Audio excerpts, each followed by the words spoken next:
ಇವತ್ತಿನ ದಿವಸ ನೀವೇನ್ ಮಾಡ್ಬೇಕಾಗ್ಯದಪ್ಪ ಅಂತ ಹೇಳಿದ್ರ ಎಲ್ಲ ಮಕ್ಕಳಿಗೆ ಒಳ್ಳೆಯ ವಿದ್ಯಾ ಅಭ್ಯಾಸವನ್ನ ಕೊಡಬೇಕಾಗ್ತದೆ. ಹೌದಿಲ್ಲ? ನೀವು ಒಳ್ಳೆಯ ವಿದ್ಯಾ ಅಭ್ಯಾಸವನ್ನ ಕೊಟ್ಟಿದ್ದೇ ಆಗಿದ್ರ ನಿಮ್ಮ ಮಕ್ಕಳ ಭವಿಷ್ಯ ಏನಾಗ್ತದಪ್ಪ ಅಂತ ಹೇಳಿದ್ರ ಬಹಳ ಒಳ್ಳೇದಾಗ್ತದಂತ ಹೇಳುತ್ತಾ, ಮತ್ತು ಒಂದು ಸಣ್ಣ ಮಗು ಇರ್ತದ. ಹೌದಿಲ್ಲ? ಒಂದು ಸಣ್ಣ ಮಗು ಇರ್ತದ. ಆ ಸಣ್ಣ ಮಗುವಿನ ಕೈ ಒಳಗ ಒಂದು 100ರ ನೋಟನ್ನ ಕೊಟ್ಟು ನೋಡ್ರಿ, ಆ ಸಣ್ಣ ಮಗು ಏನ್ ಮಾಡ್ತದ, ಆ 100ರ ನೋಟನ್ನ ತಗೊಂಡು ಹಿಂಗ ಆಟ ಆಡ್ಸಕತ್ತದ. ಹೌದಿಲ್ರಿ? ಆ ಸಣ್ಣ ಮಗುವಿಗೆ ಆ ನೋಟಿನ ಮಹತ್ವ ಗೊತ್ತಿರೋದಿಲ್ಲ. ಹೌದಿಲ್ರಿ? ಗೊತ್ತಿರ್ತದೇನೋ? ಆ ಸಣ್ಣ ಮಗುವಿಗೆ ಆ 100ರ ನೋಟಿನ ಮಹತ್ವ ಗೊತ್ತಿರುದಿಲ್ಲ. ಅದೇನ್ ಮಾಡ್ತದ, ಅದು ಹಿಂಗ ತಗೊಂಡು ಹಿಂಗ ಆಟ ಆಡ್ಸಕತ್ತದ. ಆ ಆಟ ಆಡಿಸುವಂತ ಮಗುವಿಗೆ ಆ 100ರ ನೋಟ್ ಹೇಳ್ತದ, ಅಲ್ಲ ಮಗು, ನನ್ನ ಮಹತ್ವ ನಿನಗೆ ಗೊತ್ತಿಲ್ಲ. ಅಲ್ಪ, ನನ್ನ ಮಹತ್ವ ನಿನಗೆ ಗೊತ್ತಿಲ್ಲ. ನನ್ನನ್ನ ನೀನು ತಗೊಂಡು ಹಿಂಗ ಆಟ ಆಡ್ಸಕತ್ತಿದೆಯಲ್ಲ, ನಾಳೆ ನೀನು ಬೆಳೆದು ದೊಡ್ಡವನಾಗು, ಅವಾಗ ನಾನು ನಿನ್ನನ್ನ ಆಟ ಆಡ್ತೀನಿ ಅಂತ ಹೇಳ್ತದಂತ ನೋಡ್ರಿ ಪುಣ್ಯಾತ್ಮರೇ. 100 ನೋಟು. ಮತ್ತೊಂದು ವಿಷಯ ಏನಪ್ಪಾ ಅಂತ ಹೇಳಿದ್ರ, ನನಗ ಒಬ್ಬ ಮನುಷ್ಯ ಏನ್ ಮಾಡ್ತಾನಂತ ಎಲ್ಲಾ ಕಡೆ ಸುತ್ತಾಡ್ತಾನಂತ. ಒಬ್ಬ ಮನುಷ್ಯ ಏನ್ ಮಾಡ್ತಾನ, ಎಲ್ಲಾ ಕಡೆ ಸುತ್ತಾಡ್ತಾನಂತ. ಹಿಂಗ ಜಗತ್ತನ್ನೆಲ್ಲ ಸುತ್ತ ಹಾಕ್ತಾನಂತ. ಎಲ್ಲಿ ನೋಡಿದ್ರು ಕೂಡ ಬರೀ ದ್ವೇಷ ದ್ವೇಷ ದ್ವೇಷ ಅಂತ ಕಂಡು ಬರ್ತದ. ಹೌದಿಲ್ಲ? ಅವ ಹಂಗ ಇವು ಹಿಂಗ ಅಂತ ಬರೀ ದ್ವೇಷಗಳ ಕಂಡು ಬರ್ತಾವ. ಹೌದಿಲ್ಲ? ಹಿಂಗ ಕಂಡು ಬಂದಾಗ ಆತ ಸುತ್ತಾಡಿ ಬಂದ ಒಂದು ಜಾಗಕ್ಕೆ ಹೆಂಗ ಕೂರ್ತಾನಂತ. ಕೂತಾಗ ಏನಾಗ್ತದ, ಒಂದು ಮಣ್ಣಿನ ಮಡಿಕೆ ಇತ್ತಂತ.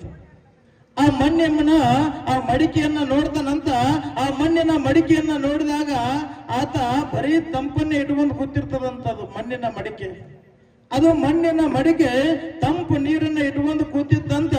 ಆವಾಗ ಆ ಮನುಷ್ಯ ಆ ಮಣ್ಣಿನ ಮಡಿಕೆಯನ್ನ ಕೇಳ್ತಾನಂತ. ಏನನ್ನ ಕೇಳ್ತಾನ, ಅಲ್ಲ ನೀನು ಯಾವಾಗಲೂ ಬರೀ ತಂಪನ್ನೇ ಬಯಸ್ತೀಯಲ್ಲ, ಅದು ಹ್ಯಾಂಗ ಅಂತ ಕೇಳ್ತಾನಂತ. ಆ ಮನುಷ್ಯ ಮಣ್ಣಿನ ಮಡಿಕೆಯನ್ನು ಕೇಳ್ತಾನಂತ, ನೀನು ಯಾವಾಗ ನೋಡಿದ್ರು ಬರೀ ತಂಪನ್ನೇ ಬಯಸ್ತೀಯಲ್ಲ, ಅದು ಹ್ಯಾಂಗ ಅಂತ ಕೇಳ್ತಾನಂತ. ಕೇಳಿದಾಗ ಆ ಮನುಷ್ಯನಿಗೆ ಆ ಮಣ್ಣಿನ ಮಡಿಕೆ ಹೇಳ್ತದಂತ, ಅಲ್ಲ, ನಾನು ಯಾವ ಜಾಗದಿಂದ ಬಂದಿದ್ದೇನೆ ಅನ್ನೋದು ನನಗೆ ಗೊತ್ತದ, ಮತ್ತೆ ನಾನು ಯಾವ ಜಾಗಕ್ಕೆ ಹೋಗ್ತೀನಿ ಅನ್ನೋದು ನನಗೆ ಗೊತ್ತದ. ಅಂದ್ರ ನಾನು ಮಣ್ಣಿನಲ್ಲೇ ಹುಟ್ಟಿದ್ದೇನೆ. ಹೌದಿಲ್ಲ? ಮತ್ತೆ ಪುನಃ ನಾನು ಮಣ್ಣಿಗೆ ಸೇರ್ತೀನಿ ಅನ್ನೋದು ನನಗೆ ಗೊತ್ತದ. ಇಷ್ಟೆಲ್ಲ ಗೊತ್ತಿದ್ದ ಮೇಲೂ ನಾನು ಯಾಕೆ ಮತ್ತೊಬ್ಬರ ಮೇಲೆ ದ್ವೇಷ ಕೋಪ ಮಾಡುವಂಥದ್ದು? ಅದಕ್ಕ ನಾನೇನ್ ಮಾಡ್ತೀನಿ, ಪ್ರತಿಯೊಬ್ಬರಿಗೆಲ್ಲರಿಗೂ ನಾನು ತಂಪನ್ನೇ ಬಯಸ್ತಾ ಹೋಗ್ತೀನಿ ಅಂತ ಹೇಳ್ತದಂತ ನೋಡ್ರಿ ಆ ಮಣ್ಣಿನ ಮಡಿಕೆ. ಪುಣ್ಯಾತ್ಮರೇ, ನೀವೆಲ್ಲರೂ ಏನ್ ಮಾಡಬೇಕಾಗ್ಯದ, ನೀವು ಮಕ್ಕಳಿಗೆ ಒಳ್ಳೆಯ ಸಂಸ್ಕಾರವನ್ನ ಕೊಡ್ಬೇಕು. ಮನೆ ಮೊದಲು ಪಾಠಶಾಲೆ, ತಾಯಿ ತಾನೇ ಮೊದಲ ಗುರು ಅಂತ ಹೇಳ್ತಾರ. ಹೌದಿಲ್ರಿ? ನಾವು ಮಕ್ಕಳಿಗೆ ಒಳ್ಳೆಯ ಸಂಸ್ಕಾರವನ್ನ ಕೊಡ್ಬೇಕು. ಒಂದು ಸಣ್ಣ ಮಗು ಇರ್ತದ. ಆ ಸಣ್ಣ ಮಗು ಏನ್ ಮಾಡ್ತದಪ್ಪ ಅಂತ ಹೇಳಿದ್ರ, ಅಲ್ಲೇ ಪಕ್ಕದಲ್ಲಿ ಹೋಗಿ ಒಂದೆರಡು ಹಣ್ಣನ್ನ ಕದ್ಕೊಂಡು ಬರ್ತದ. ಕದ್ಕೊಂಡು ಬಂದು ತನ್ನ ತಾಯಿಯ ಕೈ ಒಳಗೆ ಕೊಡ್ತದ. ಅದು ಕೊಟ್ಟಾಗ ಆ ತಾಯಿ 2 ಹಣ್ಣನ್ನು, ಅಮ್ಮ ನೋಡಿದ ಹಣ್ಣು ಎಷ್ಟು ಚೆನ್ನಾಗಿದೆ ಅಂತ ಆ ತಾಯಿಯ ಕೈ ಒಳಗ ಕೊಟ್ಟಾಗ ಆ ತಾಯಿಯ ಹಣ್ಣನ್ನ ತಗೊಳ್ತಾಳ, ಸುಮ್ಮನಾಗಿ ಬಿಡ್ತಾಳ. ಹೌದಿಲ್ರಿ? ಸುಮ್ಮನಾದಳು.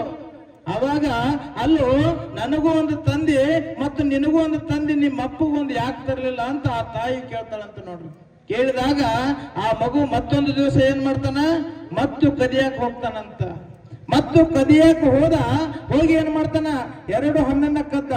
ಅವನಿಗೆ ನೆನಪಾಯ್ತು, ಅಲ್ಲ, ನಾನು 2 ಹಣ್ಣನ್ನ ಕದ್ದಾಗ ನನ್ನ ತಾಯಿ ನನ್ನನ್ನು ಬೈದಿದ್ರು, ಇವತ್ತ ನಮ್ಮ ತಂದೆಗೊಂದು ಒಯ್ಬೇಕು, ಮತ್ತು ನಮ್ಮ ತಾಯಿಗೊಂದು ಒಯ್ಬೇಕು, ಮತ್ತು ನನಗೂ ಒಂದು ಒಯ್ಬೇಕಂತ ಆ ಮಗು ಏನ್ ಮಾಡ್ತದ, ಇವತ್ತು 3 ಹಣ್ಣನ್ನ ಕದ್ಕೊಂಡ್ ಬರ್ತದಂತ. 3 ಹಣ್ಣನ್ನ. ಅವಾಗ್ಲೂ ಕೂಡ ಆ ತಾಯಿ ಸುಮ್ಮನೆ ಆದಳು. ಹಿಂಗ ದಿನದಿಂದ ದಿನಕ್ಕ ಆ ಮಗ ಹ್ಯಾಂಗ ಬೆಳೆದು ದೊಡ್ಡವನಾಗ್ತಾ ಹೋಗ್ತಾನ ನೋಡ್ರಿ. ಅವಾಗ ಏನಾಗ್ತದ, ಆ ಮಗ ಬೆಳೆದು ಹ್ಯಾಂಗ ದೊಡ್ಡವನ್